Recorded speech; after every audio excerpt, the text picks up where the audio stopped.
네, 반갑습니다. 12월 17일 화요일 아침 시험입니다. 나스닥이 또 사상 최고치를 찍어버렸네요. 반도체주들이 강하다. 뭐 이런 얘기가 나오면서 주가 계속 상승하고 있는 모습인데, 자, 우리나라 반도체도 조금 움직이는 듯한 느낌은 좀 있었습니다만, 영 비리비리한 게, 짜증은 나는데, 우리나라 증시도 일단 반도체가 살아나야지 주가가 좀 올라갈 수 있지 않겠습니까? 그래서 기대감을 좀 가져보고요. 다우지수는 마이너스 0.25고요. 나스닥은 플러스 0.14. S&P 500도 올랐겠죠? 플러스 0.38 이렇게 되어 있습니다. 그래서 전체적으로 분위기는 괜찮았던 것 같아요. 그리고 금리 인하에 대한 가능성이 일단 높아지고 있죠. 그래서 그 내용들을 가지고 보게 되면 나스닥 쪽은 상승세가 더 이어질 수도 있다. 우리나라 쪽에도 그런 쪽으로 기대감을 좀 가져갈 수도 있다. 이렇게 봐주시면 될 것 같습니다. 자, 뉴스를 한번 살펴보도록 하죠. 빅테크와 AI 칩 개발한다. 그 브로드컴 주가가 11%. 근데 이거 시간에보다는 조금 저거한데 엔비디아도 또 떨어졌거든요. 자, 근데 지금 직전 거래 24% 폭등이었고 추가적으로 더 상승한 거군요. 구글, 메타, 애플, 오픈AI 등과 칩 개발 영향 뭐 이렇게 되어 있습니다. 엔비디아는 조금 조정을 받게 되면서 이제 조정 국면에 진입했다. 이런 식으로 되고 있습니다. 이거는 이제 그동안 얘기해드렸던 그 얘기 그대로 가는 것 같아요. 일단 연속 상승에 대한 부분이기 때문에 두 번 정도 오른다. 이거 우리가 기억하셔야 돼요. 국내에서도 이게 필요하거든요. 한 번 크게 올랐다. 그 다음에 그 다음날 뭐 거기에 미치지 못하지만 한 번 더 크게 올랐다. 그럼 다음날 조정입니다. 그러니까 오늘은 브로드컴이 조정을 받을 가능성이 높아요. 그러니까 이런 것들 혹시 참고하고 가시면 좋을 것 같아 보입니다. 자, 현재 브로드컴이 AI 칩을 장악하고 있는 엔비디아를 위협할 것도 전망했다. 오, 진짜? 근데 이렇게까지는 안 될 것 같은데. 자, 브로드컴은 10일 분기 실적을 발표하면서 대형 클라우드 기업 3곳과 AI 칩을 개발 중이다 라고 얘기했습니다.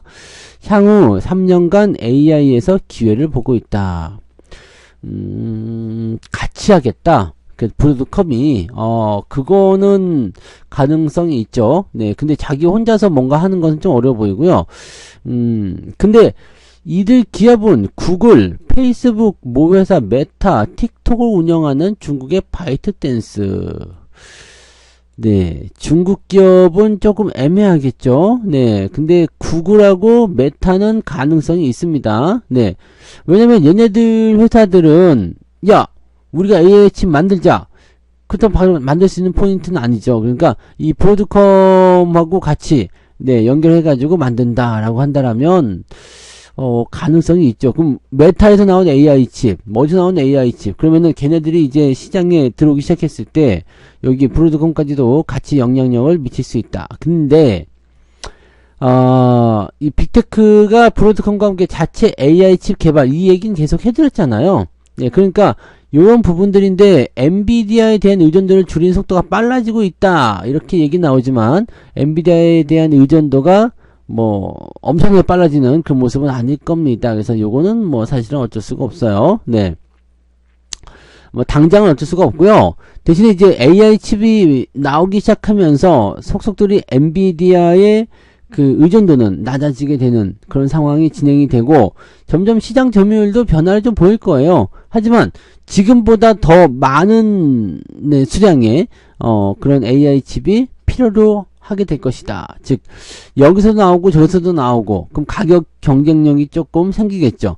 엔비디아가 지금 열심히 신제품을 만들어서 팔아먹으려고 하는 이유는 지금 내가 강할 때 많이 팔아먹자 라는 식으로 얘기가 나오는 거고, 자, 이거는 뭐 예전에도 충분히 말씀드렸던 부분입니다. 생태계가 이렇게 변하게 되어 있는 거죠. 네, 그래서 일단 다른 빅테크 기업들의 AI 칩이 등장하게 되면 이쪽도 살짝 상황이 좀 달라질 수가 있는 게, 일단 우리나라 하이닉스는 엔비디아에 납품하는 것만 해도 일단 벅차요. 네, 그렇기 때문에 일단 이쪽에서 공장을 더 짓는 상황이 되기 전까지는 하이닉스의 움직임은 별 문제가 없을 거고, 삼성전자가 살아날 수 있다는 얘기죠. 왜냐면 다른 빅테크 기업들 거기다가 납품하잖아요. HBM을.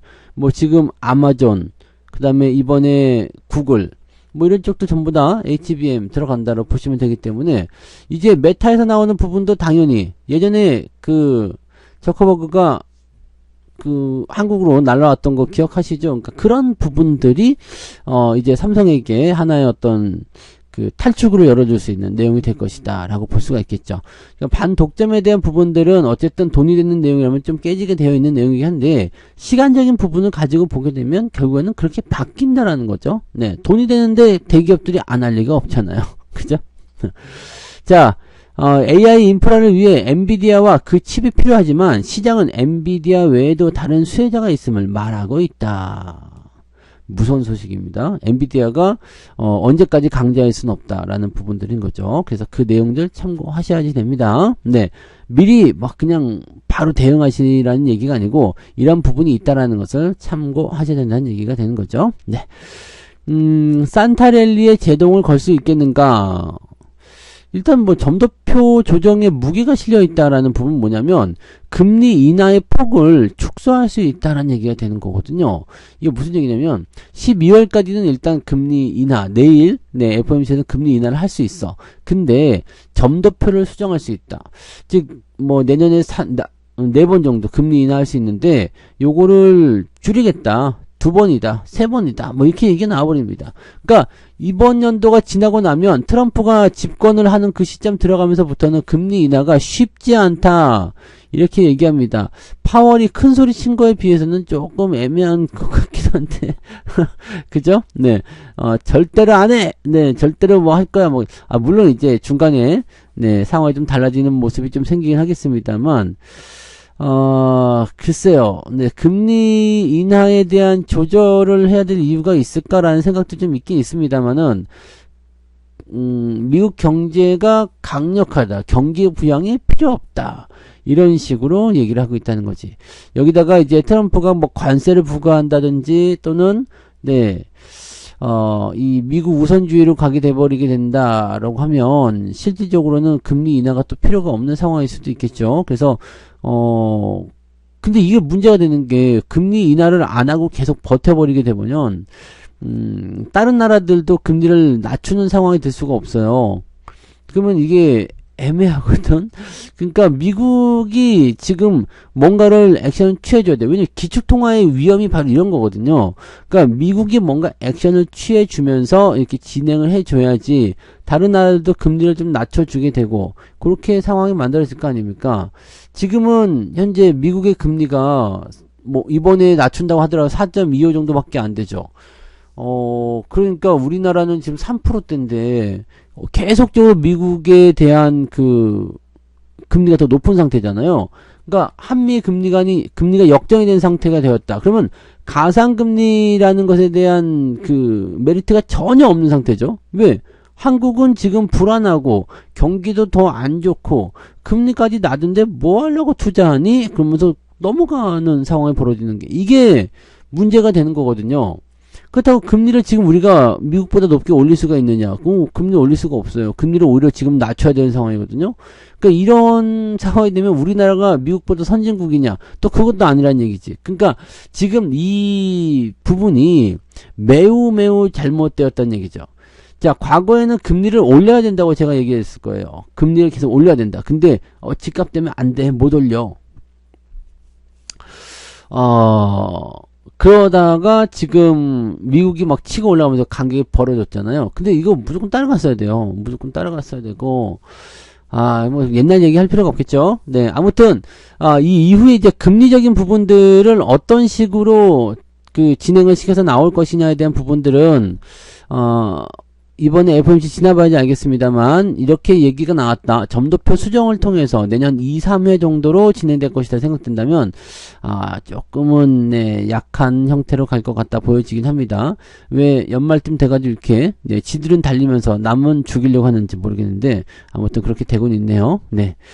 자, 그 내용들이고 비트코인이 1억 5천만원 돌파했다는 얘기가 있어요. 네. 요 부분에 대해서도 좀 뭐 화난다 뭐 이런 얘기들 많이 나오긴 하는데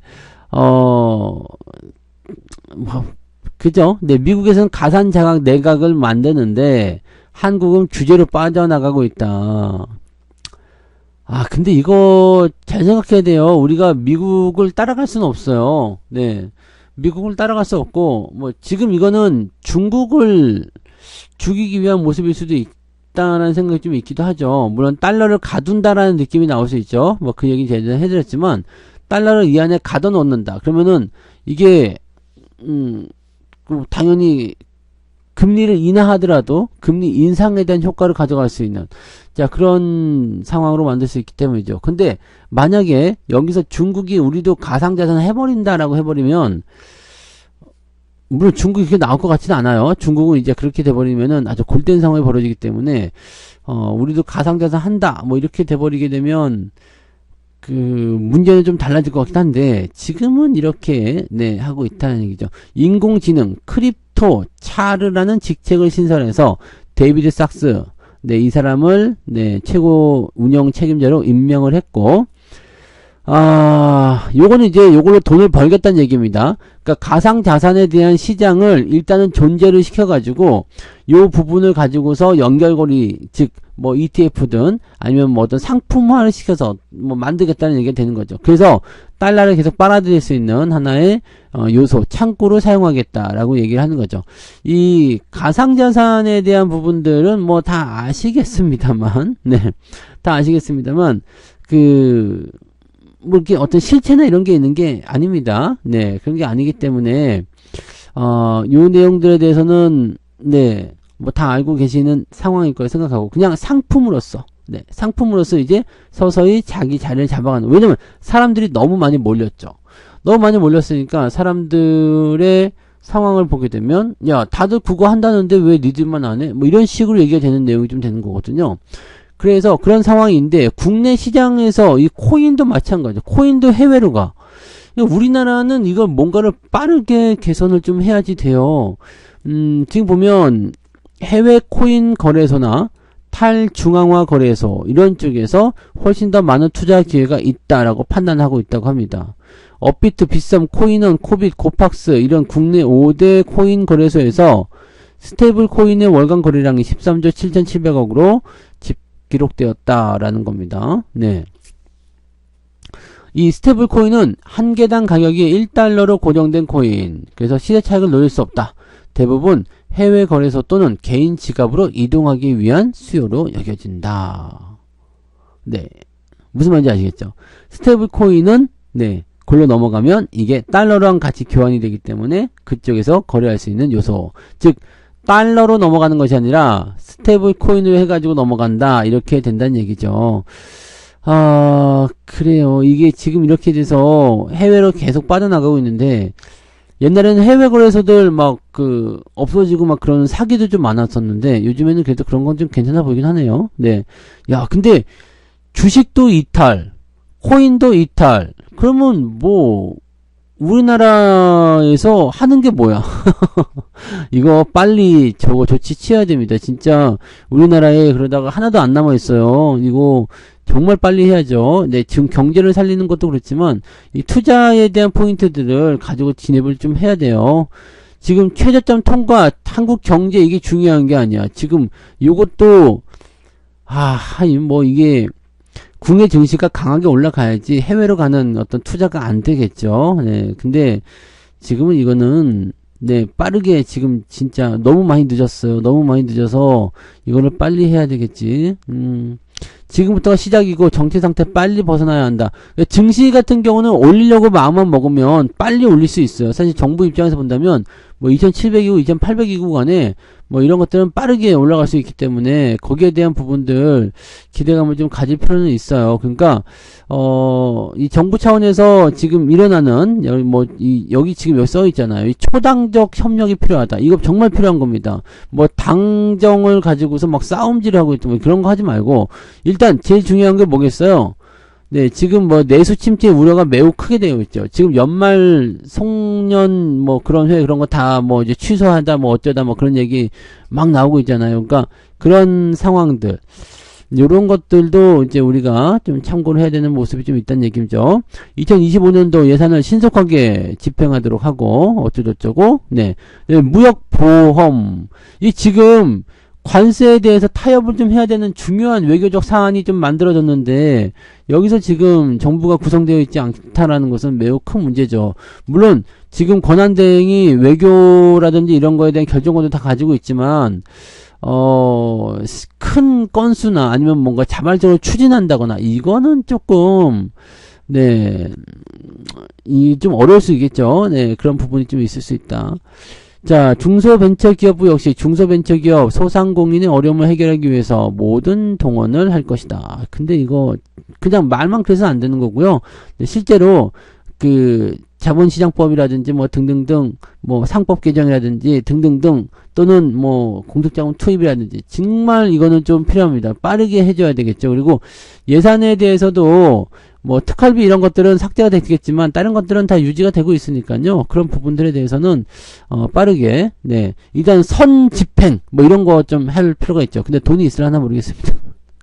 돈이 있으려나 모르겠습니다만 선 집행 그런 것들이 좀 필요하지 않을까 생각이 듭니다. 뭐 좀 안타까운 부분들만 많은 것 같아요. 그죠? 네. 지금 뭐 경기가 싸늘하다 힘들다 송년 모임하세요 정부에서 얘기하고 있을 정도니까 네 이런 데다가 지금 트럼프 쪽의 트럼프 인수팀은 그 2차전지 쪽에서 뭐 소재 부품 포함해 가지고 뭐 관세 매기고 지원금 축소한다 얘기 또 나왔죠.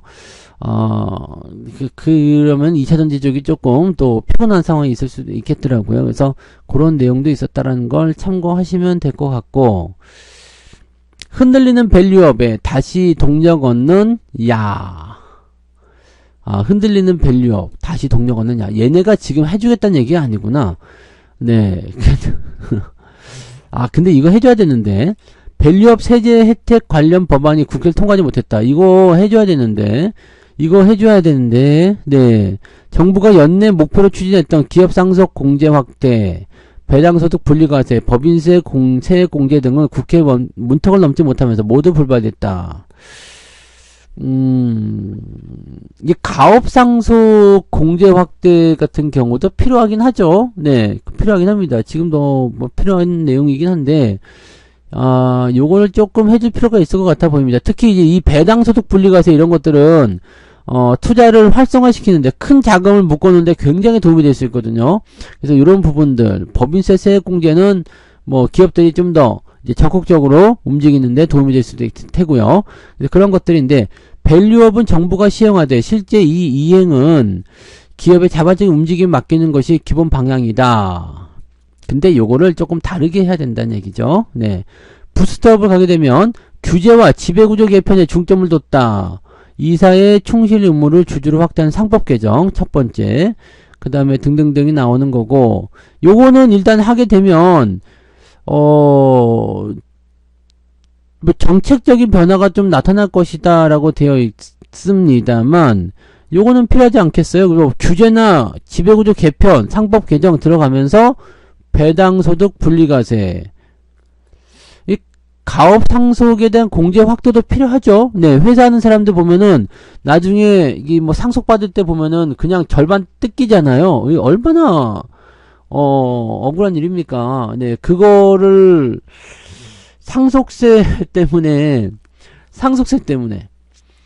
그 돈 다 뜯겨가 가지고 그래서 주식을 팔아야 되고, 뭐, 이런 일이 벌어지잖아요. 이런 거는 조금, 네, 물론 이제 뭐, 부의 세습이니 뭐, 그런 거 가지고 말하는 부분도 많이 있으십니다만, 네, 이런 거는 너무 또 조금, 네, 그죠? 내가 힘들어서 읽어온 회사인데, 그거를, 네, 자식에게 물려줄 때 그만큼 띄워버린다? 야, 이것도 사실, 네.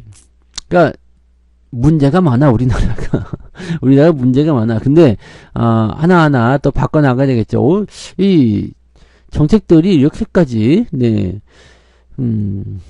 자, 어쨌든, 그렇고요 정치 테마주 요동을 치고 있다. 우원식, 이준석 관련주 날뛰기. 전혀 처음 보는 종목도 나타나기 시작해죠. 삼보산업, 넥스트아이, 뭐 이런 거. 네. 뭐, 갑자기 상한가야. 네. 왜? 뭐, 탄핵 가결 이후에, 이재명 관련주는 떨어지고 이제 다른 것들 올라가는 거죠. 다른 거. 이준석 테마주 이거는 조금 아닐 수도 있습니다. 네, 아예 그 출마 자체가 성립이 안 될 수도 있기 때문에 네, 요거 뭐 진지하게 검토하고 있다라고 하는데 탄핵 소추안이 빠르게 네, 진행돼 버리게 되면은 지금 나이가 안 돼 가지고 네. 이게 만약에 탄핵 소추가 헌재에서 1월 달 안에 진행이 돼 버리면 요거 나이가 안 돼 가지고 아예 안 되죠. 네. 자, 그다음에 우원식 국회의장에 대한 국민의 신뢰도가 급상승했다. 가능성이 있어요. 네. 이번에 보여준 행동. 근데 네, 과연 네, 이런 맹공이 나오는, 물론 국회의장까지 하니까 괜찮겠습니다만, 이 대통령의 단위는 또 조금 다른 의미이기 때문에, 다른 내용이 좀 나타날 수 있지 않겠느냐. 그러다 보니까 이제 코롱 모빌리티, 그 다음에 뱅크웨어 글로벌, 뭐 등등등이 가격 제한폭까지 올랐다라고 되어 있습니다. 같은 고등학교 출신, 이런 거 진짜 하지 말자. 네, 이번에 충암고 사태도 있었잖아요. 이런 거 하지 말아야 돼. 전부 다 고등학교 동창. 우리 의장의 지역구인 서울 노원구에 회사가 있다. 이 장난합니까? 그러면 서울에 있는 회사 다 올라가야 되지. 이렇게 어이없는 상태가 벌어지면서 막 가는 거거든요. 그러니까 이런 쪽으로 이제 테마주가 기승을 부리면 조금은 네, 조심해야 되겠다. 이런 식으로 가보시면 되겠습니다. 뭐 실제적으로는 네, 뭐 특징적인 부분들은 아닌 것 같아 보이고요. 네. 근데 이 우원식 의장에 대한 부분들은 여야 차기 대권 후보 등을 제치고 정계 요직 인물 신뢰도 조사에서 1위를 차지했다. 그러네요. 네. 근데 대부분 불신이야. 네. 우 의장이 신뢰 56, 그 다음에 이재명 대표도 불신이 51%예요. 한덕수 국무총리 불신 68%, 한동훈은 네 불신 77%. 자, 이게 뭐 이렇게 되면은 또 새로운 영웅이 탄생할 수도 있는 거 아니겠습니까? 그래서 뭐 그쪽 부분들, 그러니까 정치 테마주들은 계속 바뀔 수 있기 때문에 그 부분들을 항상 생각하고 대응들 하실 필요가 있는 겁니다. 자, 그 정도 봐주시면 되겠습니다. 오늘은 일단 반도체 쪽 상승이 있었기 때문에 그쪽 부분들을 가지고 네 우리가 참고해 보시면 오늘 뭐 이 엔비디아는 떨어졌는데 반도체가 올라갔기 때문에 오히려 삼성전자에게 또 기회가 될 수 있지 않을까라는 생각들 조금 해봅니다. 그래서 그 내용들 보면 반도체가 올라가면 시장도 같이 오른다. 이런 쪽으로 해석이 될 수 있는 거죠. 자, 그런 내용들을 우리가 같이 참고해 보시면 좋겠습니다. 자, 오늘도 잘 되시기를 바라고요. 저는 장중시장 때 다시 오도록 하겠습니다. 고맙습니다. 본 방송에서 제공되는 모든 정보는 투자 판단의 참고 자료이며 투자의 최종 책임은 본 방송을 이용하는 본인에게 있습니다.